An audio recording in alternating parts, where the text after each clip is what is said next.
So let's then get to a little hack or a few little hacks in terms of building up your movement efficacy. I think that sometimes there are a few mental blocks, a few common mental blocks that I see with people that really put a spanner in the works of your efficacy, and really actually probably all of the 5 E's. So let's have a look at these three mental blocks and see if we can unblock them for you. First one, I should be able to do it myself. Who's had this one at some stage? Why can't I just do this all by myself? Yep. Couple of people. Yeah, few people. So the way I think about this is like us human beings, we do so many things together. We eat together, we sleep together, we live in houses or apartment blocks or cities together, we work together, we play together. Why wouldn't we move together? There's some research, and I will share this research with you. And I think this is a large review of exercise interventions, but let me read it. And it's like, you read it like, this is obviously, to me, okay, let's say true groups where trainers help you get to know each other and get everyone working together. So you actually sort of know each other a little bit, was superior to just group exercise classes, just the ones where you just show up and then leave and you don't really necessarily interact with anyone in any meaningful way. And those ones were superior to home-based programs where you just do it, and the health professional interacts with you from home. In turn, home-based programs with some human contact were better than ones with no support, where you got to do it by yourself. It's like, duh.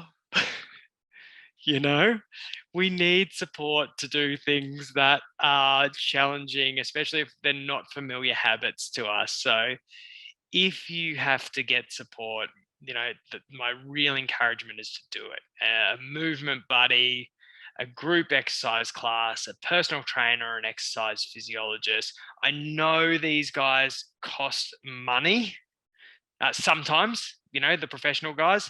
But even so, I think it is worth it. One of our big principles here is go all in.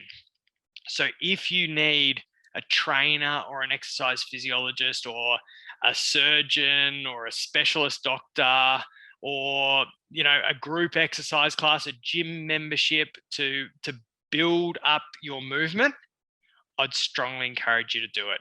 One of the pitfalls that I think a lot of us fall into is I just say what I always say is we half-ass this for 10 years and then we don't get the best results. I know it's expensive sometimes. I know it can be time consuming to go all in, but we find that people who go all in for, 6 months, a year, 18 months tend to get a lot better results than people who just sort of dabble for years and years. So I think that's a really important thing to think about. And again, it's not about we don't want to make it unnecessarily hard on ourselves. We will need to do a bit of willpower for our movement and some of the other transformations that we're going to make, but we don't want to make it unnecessarily hard. And so you don't have to go it alone. So that could be something really important to reflect on. Next one. Who has this one? It's not worth it if I don't lose weight. Who's got that one? A couple of people? Yeah. Okay. I had a hunch that this might have related to a bit to Kate's question last time, but I know it relates to this next question. So I'm going to read. Oh, and Lee said I've gone all in for my home gym. Love that. I'm going to read the little section of my book about this mental block, and let's see what we think. Block number 2. It's not worth it if I don't lose weight. You already know what I'm going to say. but a little more on self-efficacy first. We're getting super technical, but self-efficacy is not only your confidence about being able to do something specific, but it's also about confidence that you will get the result you want from doing it. So that's important. It's not only about your confidence in being able to do it, it's your confidence in being able to do it and get the result that you want. So again, my psychology self-efficacy is high as I feel I can competently conduct sessions and see client results from those sessions. Now, if the only metric that I used was big weight losses, I would have a low to medium self-efficacy, as some of my clients lose lots of weight, some a little, and some none at all. But because my metrics also include improving my clients' body images, their health and well-being, and their relationships with food and physical activity, my self-efficacy is high. I'm suggesting that you loosen your grip on weight loss expectations in the same way. As exercise only leads to small weight losses, if you start an exercise plan to lose 20 kilograms, you're probably going to be disappointed. Even if you become confident in doing the activity, you may not get the desired results, which will undermine your overall self-efficacy and therefore your motivation. Fortunately, as I've done in my work with clients, you can also change your metrics for success with exercise, zooming out to acknowledge all of the other benefits of moving your body. Exercising to lose weight is like going on holiday just so you can post the pictures. Sure, the photos may be great, but there are so many more meaningful benefits if you open your eyes to them. You may not know for sure whether you'll get great photos, but you do know that you can have great experiences, you can learn new things, you can grow as a person, connect with people, and have some stories to tell, which may just matter more in the big scheme of things.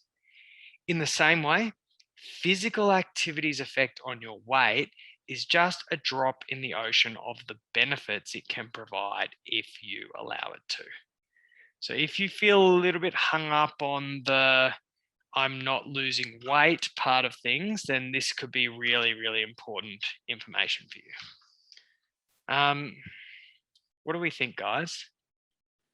Yeah, Sandra, it's great for strength and mind. Not so just about weight. That's a bonus. Yeah, totally. Okay. Now, this was mentioned before, and I can't remember who it was. Someone mentioned something about anxiety and expectations. So this is exercise block 3. Exercise rules. So just like with our food rules, we give ourselves rules with movement. And those rules might be that it has to go for a certain time to count. It has to be at a certain level of intensity. It might have to burn a certain amount of calories for it to count, or it might have to be a certain level of discomfort. It's like the no pain, no gain. If it doesn't hurt enough, it's not doing me enough good. So I think sometimes like the food rules, the exercise rules can do more harm than good. So, and like the food rules, we can take off the exercise rules. From now, we can choose to start to peel away those exercise rules. If you have to go for a certain time or at a certain intensity, it can really undermine that confidence, that efficacy, and all of the ease, really. So what we want to do is, again, prioritize that inner wisdom. What do I enjoy? What do I feel confident doing? What motivates me over all of the shoulds? Um, and again, I think that I got to share this data with you. I think, look, this data to me, I'm like, it's telling, but to me, it's a no-brainer. And this is again data that I present in the book. Um, is it surprising then that people are better at sticking with shorter workouts than longer ones? So if we prescribe shorter versus longer workouts, people are better at sticking with the shorter ones. And they actually, and this is an important little distinction, they actually do more overall exercise time in, say, the period of 8 weeks or 12 weeks. So overall, they actually do more exercise time, even though their sessions are shorter.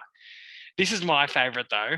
We often talk about as a general number that 50% of people drop out of their latest exercise plan within 6 months. Some estimates are a bit higher than that. But I think this is fantastic. The 50% dropout rate halves when people follow less intense types of movement. So if you're not smashing yourself half to death, you're twice as likely to stick with it. So these are, if you're creating rules that you have to go for much longer than is enjoyable or you feel confident with, or it's far too high in intensity for you to feel confident with or enjoy it, we might want to take off those rules and again prioritize that inner wisdom. I like to follow, like, replace the no pain, no gain with a new mantra of you move, you win. Any movement you can do at all is worthwhile. And we really tested this. We started following these like 5 E's of movement approach with our personal trainers. Like, this must have been probably 5 or 6 years ago. And we thought that people would get fitter following a very balanced, more enjoyable, type of movement where people had a lot more. It was all based on self-efficacy. So in the exercise sessions, we followed the 90-10 rule. 90% of the time, our people should feel confident in what they're doing while they're doing it. And then we kind of got to a little while down the track and we thought we better just test whether people actually are getting fitter. So we did fitness testing, and over the course of a year, people's cardiovascular fitness improved, their muscular strength and endurance improved, their flexibility and mobility. So 100% of people who were doing that type of movement, their fitness improved. Sometimes surprised the hell out of their doctors, especially the couple of people who didn't lose weight. The doctor's like, how is your blood pressure lower? How is your blood sugar lower, but you haven't lost weight? Which is a little introduction to the doctors to health at every size. Don't worry again that it's you're being slack, because your habits chain onto other habits. So your movement will become a baseline for your next level of movement, and then it will actually branch out to quite a lot. And you can, your body actually loves to move. We talk about the harms of excessive dieting and restriction. Your body's never going to like that. But if we train it to over time, your body and your mind can adapt to doing a lot of physical movement, and they love it. Look at, we have people that move their body all day for their work, for example, and their bodies and minds respond to it really, really well. They love it. So we can build up, if we build up slowly, to quite a large amount of movement if that works for us. Not that we have to, but we can.